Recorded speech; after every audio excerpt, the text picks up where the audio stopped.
আসসালামু আলাইকুম প্রিয় ভিউয়ার্স, আজকে আমরা শিখব কিভাবে একটি আর্লি প্রেগন্যান্সি বা জেস্টেশনাল স্যাকের রিপোর্ট লেখা যায়। তার জন্য আমাদেরকে প্রথমে খেয়াল রাখতে হবে, এই যে এখানে একটা স্যাক দেখা যাচ্ছে, জেস্টেশনাল স্যাক দেখা যাচ্ছে, এই স্যাকটার মেজারমেন্ট এখানে লেখা আছে GS 1.22 GA, অর্থাৎ gestational age 4 weeks 3 days, EDD 18/4/2026।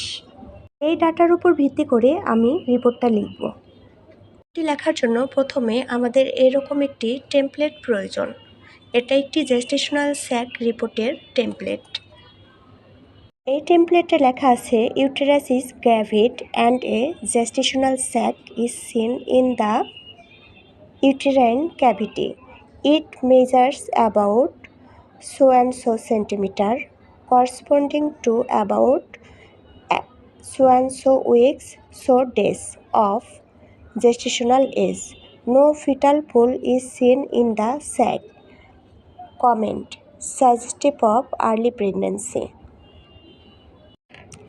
এখন আমরা এই অংশগুলোতে যেই ডাটাগুলো ছবি থেকে কালেক্ট করেছিলাম সেগুলো বসিয়ে দিব।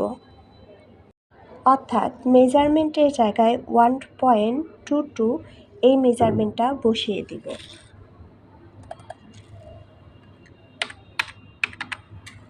এবং উইক্সের জায়গায় আমরা ঠিক কত উইক্স পেয়েছি সেটা লিখে দিব। 4 উইকস 3 ডেজ।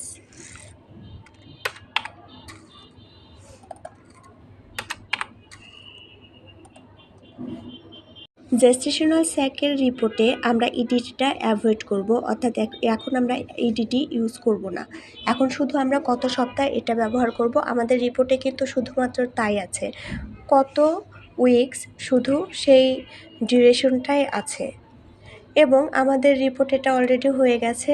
এখন জাস্ট আমরা একটা অ্যাডভাইস দিয়ে দিতে পারি, follow up UHG after 15 days to see the fetal viability. নিজেদের জন্য এই ফরম্যাটটা কিন্তু সংরক্ষণ করে রাখতে পারেন, এটা আপনাদের অনেক কাজে দেবে। আমার ভিডিওটা দেখার জন্য সবাইকে অসংখ্য ধন্যবাদ।